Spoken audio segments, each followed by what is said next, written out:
Bienvenue au Café de la Vérité. Café de la Vérité, aujourd'hui, a la joie et la chance de recevoir notre frère Yvon.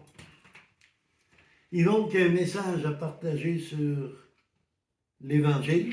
N'oubliez pas que tout ce qui se parle dans le Café de la Vérité vient de la parole de Dieu, vient de la Bible. Yvon, bienvenue. Merci beaucoup.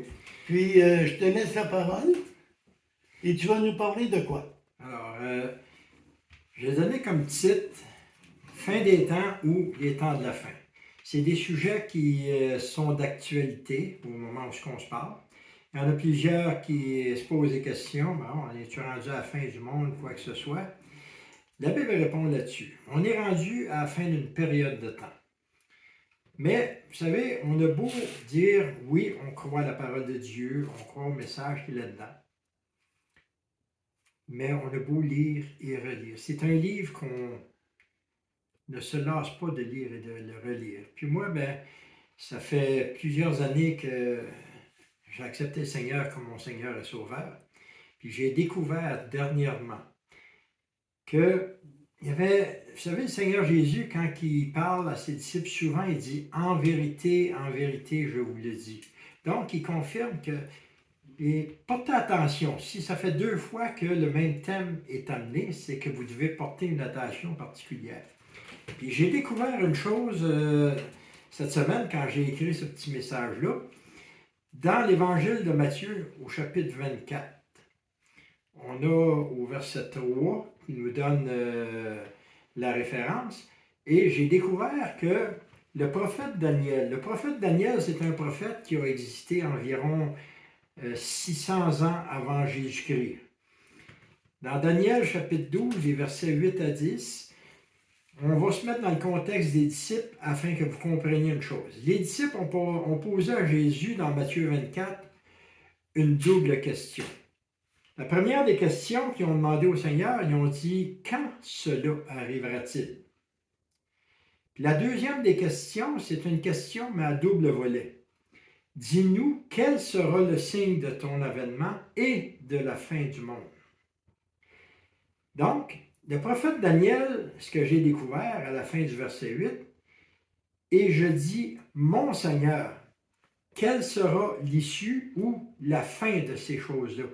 Voyez-vous que c'est la même question qui est posée. Puis le prophète Daniel parlait justement des temps qui s'en viennent. Donc, ce n'est pas le fruit du hasard que la même question ait été posée, d'abord par Daniel, environ 550 à 600 ans avant Jésus-Christ, et par les disciples. Donc, Jésus a commencé à confirmer aux disciples la réponse. Dans Matthieu 24, au verset 15 et 16, ça nous dit « Et quand vous verrez dans le lieu saint l'abomination de la désolation dont le prophète Daniel a parlé, que celui qui le lit y fasse attention. » Il parlait ici de lire le prophète Daniel. Donc, Jésus et Daniel font référence à un seul et même personnage quand il dit « l'abomination de la désolation ». C'est un personnage qu'on commence à entendre parler de plus en plus, c'est-à-dire l'Antichrist. Paul va confirmer ce fait dans le deuxième épître aux Thessaloniciens, chapitre 2, au verset 3. Il dit « Il faut que l'apostasie soit arrivée auparavant et qu'on ait vu paraître l'homme du péché, le fils de la perdition. » Donc, Paul mentionne où cet inspi va se montrer publiquement. On voit ça dans 2 Thessaloniciens 2, au verset 4. Il dit « L'adversaire est celui qui s'élève au-dessus de tout ce qu'on appelle Dieu ou qu'on adore, jusqu'à s'asseoir comme Dieu dans le temple de Dieu, se proclamant lui-même Dieu. » Daniel 9, au chapitre 9, verset 27, il dit « Il confirmera l'alliance avec plusieurs pendant une semaine. » Une semaine, c'est l'équivalent d'à peu près 7 ans. Il fera cesser, et à la moitié de la semaine, il fera cesser les sacrifices et l'oblation sur l'aile Des abominations viendra le désolateur, jusqu'à ce que la ruine qui a été déterminée fonde sur le désolé. Autrement dit, les lieux qui sont mentionnés, c'est tout simplement en Israël. C'est là que, lorsque l'Église va être enlevée, tout le cœur et le sort de l'humanité va se jouer. Daniel 12 nous dit une chose. Daniel 12 nous dit au verset 1, il dit « En ce temps-là se lèvera Michael, ou serait mieux Michel. » Michel, c'est un ange ou un archange.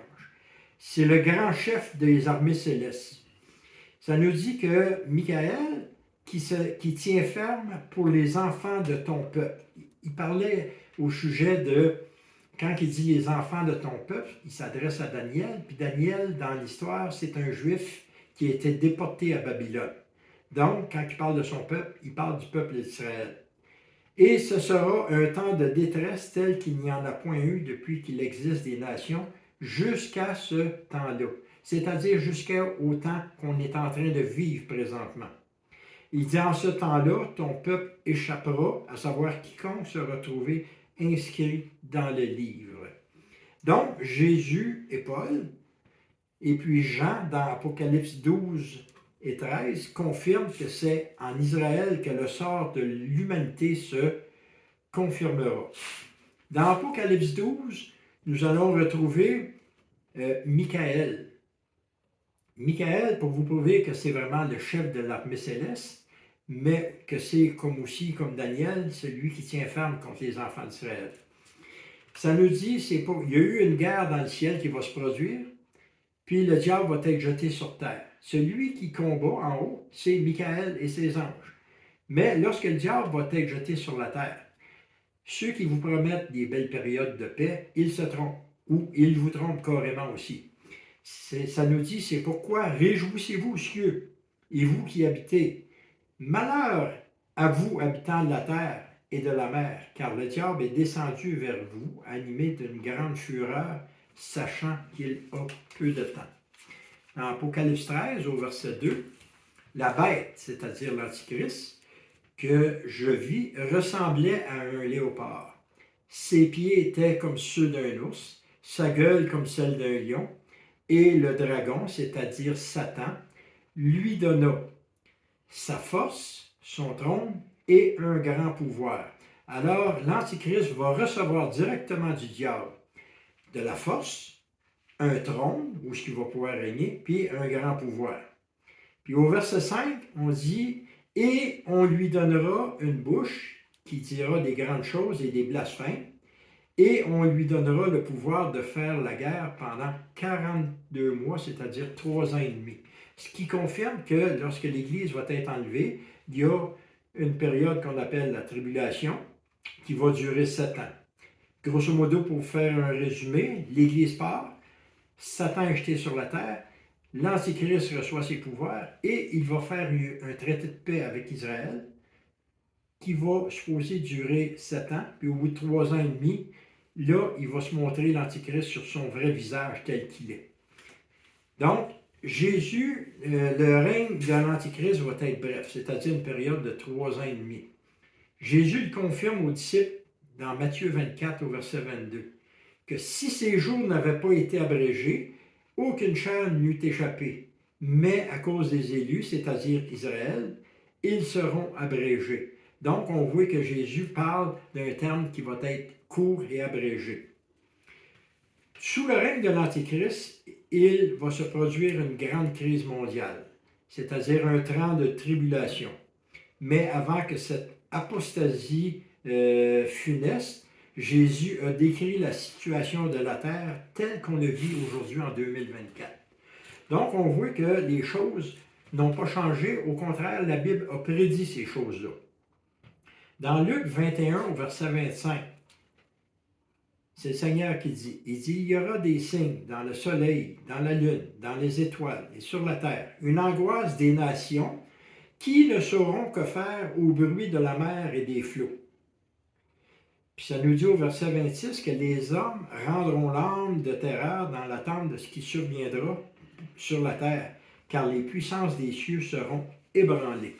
Alors, quand il dit que les hommes ne sauront que faire au bruit des flots, si vous voulez être réaliste, si vous écoutez comme il faut les nouvelles de ce temps-ci, ce qu'on voit depuis plusieurs mois, si on a un qu'à, pour ceux qui sont au Canada, regardez ce qui s'est passé à Toronto la semaine passée, en l'espace de 3 heures, la quantité d'eau qu'ils ont reçue. Nous autres, on est en Mauricie. Ici, en Mauricie, des décharges qu'on appelle ou des petits criques qui ont sorti de l'Uni par rapport aux pluies torrentielles. Puis la loi de la physique qu'on nous a appris à la petite école, c'est que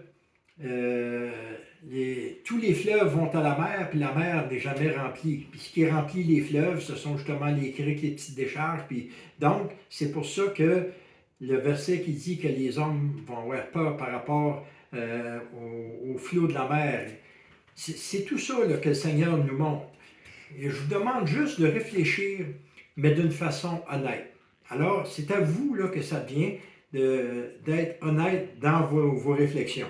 Si vous prenez le temps de lire Matthieu 24, je vais vous faire un résumé. Ça nous dit dans Matthieu 24, il y aura des guerres, des bruits de guerre, des tremblements de terre, des famines, etc. Souvent, c'est vrai, Alain, que tu dois sûrement l'entendre. Les gens nous disent, ah, il y en a toujours eu de ça. Oui, ça on l'entend souvent. Bon, Mais oui, il y en a de plus en plus et de plus en plus fort. donc c'est vrai. Et pour moi, tu as devenu mon message parce que, tu sais, souvent les gens nous disent ça. Mais il y en a toujours eu, c'est vrai. Mais pas avec une forte intensité répétitive comme on le voit de nos jours. Le soleil, la lune et les étoiles, selon les cours de physique qu'on nous donne, ont un impact direct sur la Terre, sur ce qui se passe sur la Terre. Les scientifiques, partout sur la Terre, ils le savent. Il dit, puis les scientifiques, là, ils font l'œuvre de celui qui est le prince de ce monde, c'est-à-dire du diable. Jésus-Christ disait aux influenceurs religieux de son temps, puis ça n'a pas changé, c'est encore la même chose qu'on vit aujourd'hui. Dans Jean 8, 44, ça nous dit, Jésus s'adresse aux chefs religieux, il dit, le Père dont vous êtes issus, c'est le diable, et vous voulez accomplir les désirs de votre Père. Il a été meurtrier dès le commencement, il n'a point persisté dans la vérité, parce qu'il n'y a point de vérité en lui. Lorsqu'il dit le mensonge, il parle de son propre fond, car il est menteur et le père du mensonge. Je vous amène ce verset-là, pourquoi? Pour vous amener à une réalité. Lorsque la science parle de phénomènes météorologiques, de pluies innombrables, de catastrophes, ils nous mentent en disant que c'est la faute à El Niño ou au réchauffement climatique. Pas plus tard qu'hier, j'ai pogné sur YouTube qu'il y a un terme qu'ils veulent changer. Ils veulent changer El Niño par El Niña, c'est-à-dire le féminin de El Niño, pour dire que quand ils parlent de la nature, c'est au féminin. Donc, voyez-vous qu'ils jouent sur les mots. Ils comptent des menteries à l'humanité. Donc, le réchauffement climatique, comme je vous ai dit, ce que les gens doivent faire, c'est se tourner vers Jésus qui est le véritable. Ce qui va se passer sur la terre après l'enlèvement de l'Église, Matthieu 24 et Daniel, si vous prenez le temps de lire les chapitres 10 à 12, vont avoir leur plein aboutissement. Puis tout ça va se concentrer sur un peuple, le peuple d'Israël. C'est en train de se dérouler sous nos yeux, graduellement. Alors, voici une parole que j'aimerais que vous réfléchissiez là-dessus. Lorsque le diable va être jeté sur la terre, la colère de Satan pendant la tribulation est la promesse certaine de la colère de Dieu qui va suivre. Je vais la répéter une deuxième fois. La colère de Satan pendant la période de tribulation, c'est la promesse certaine de la colère de Dieu qui va suivre. Donc, le but de ce petit exposé est de vous conscientiser La vérité absolue, s'il y en a qui vous disent « Ah, moi j'ai la vérité absolue », c'est faux. Il n'y en a rien seul qui la rien qu'un qui la possède, c'est Dieu. Il y a plus de 40 ans, j'ai saisi ce que Dieu a fait pour moi et il l'a fait aussi pour vous aujourd'hui. Autrement dit, ce que Jésus est venu faire sur la croix, c'est encore valable aujourd'hui. Même s'il l'a fait il y a plus de 2000 ans, moi j'ai découvert ces choses-là il y a plus de 40 ans. Je vais vous lire un petit passage des Écritures. Dans l'Évangile de Jean, au chapitre 17, je vais vous lire du verset 17 à 21. Ça nous dit « Sanctifie-les par ta vérité, ta parole est la vérité. » C'est au travers de la parole que j'ai découvert la vérité que j'étais pécheur, puis que Christ était mort pour mes péchés sur la croix. Jésus donne cet enseignement aux disciples. Mais il dit, comme tu m'as envoyé dans le monde, moi aussi, je les ai envoyés dans le monde. Ici, il parlait de son Père. Il dit, et moi, je me sanctifie moi-même pour eux, c'est-à-dire pour nous aussi, afin qu'eux aussi soient sanctifiés dans la vérité. Et ce n'est pas pour eux seulement que je prie, mais encore pour ceux qui croiront en moi par leur parole. Autrement dit, le Seigneur est en train de dire aux disciples, vous allez proclamer la parole, puis il va y avoir du monde qui vont y croire. Nous faisons partie de ceux qui ont entendu la parole par rapport aux autres. Et je termine en disant, afin que tous soient un, comme toi, Père, tu es en moi, moi en toi, et qu'eux aussi soient un comme nous, afin que le monde croie que tu m'as envoyé. Alors, ce qu'on veut faire, c'est de vous amener à croire que, justement, Jésus-Christ est celui qui nous a envoyés pour proclamer la vérité. Donc, je finis en vous invitant à accepter Jésus comme Seigneur et Sauveur pour être épargné de la colère à venir. Je vais vous lire un dernier petit passage qui est dans le livre des Actes, au chapitre 4.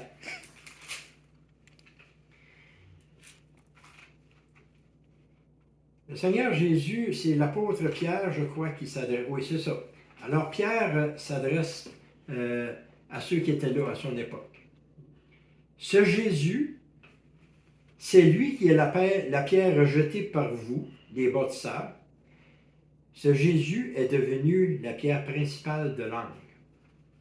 Et au verset 12, le salut ne se trouve en aucun autre. C'est pas dans une religion, c'est pas dans un système quelconque, c'est pas dans un grand gouverneur, un grand roi, puis l'aider comme vous voulez. Il dit, car il n'y a sous le ciel aucun autre nom donné parmi les hommes par lequel nous devrions être sauvés. Je vais vous répéter la petite phrase que j'ai lue, parce qu'il dit, il n'y a rien qu'un seul nom qui nous amène à être sauvés. La colère de Satan pendant la tribulation est la promesse certaine de la colère de Dieu qui va suivre. Alors, si vous voulez être épargné de cette colère à venir, si vous voulez faire partie de ceux que le Seigneur va venir vous chercher, vous n'avez qu'à accepter Jésus, à vous reconnaître pécheur. Alors, là-dessus, je vous souhaite bonne réflexion, que Dieu vous bénisse et que sa parole touche vos cœurs pour que vous puissiez vous tourner vers lui. À lui la gloire au siècle des siècles. Amen. Amen. Fait que n'oubliez pas, on partage, parce que notre but, c'est de faire connaître la parole de Dieu. Ça ici, c'est notre livre d'instruction pour que nous puissions un jour aller au ciel pour l'éternité. Parce que l'éternité dans la GN, vous allez voir que c'est long l'éternité et que ça ne sera pas drôle. J'aime mieux être avec Jésus, avec des belles fleurs, des bons fruits et toutes ces choses-là. Avoir des lions alentour de moi que je peux flatter, etc. Donc, repentez-vous. Demandez pardon à Dieu comme Yvon a dit. Croyez que Jésus est mort à la croix et comme ça, on se reverra au ciel. Que l'Éternel vous bénisse et à la prochaine. Merci.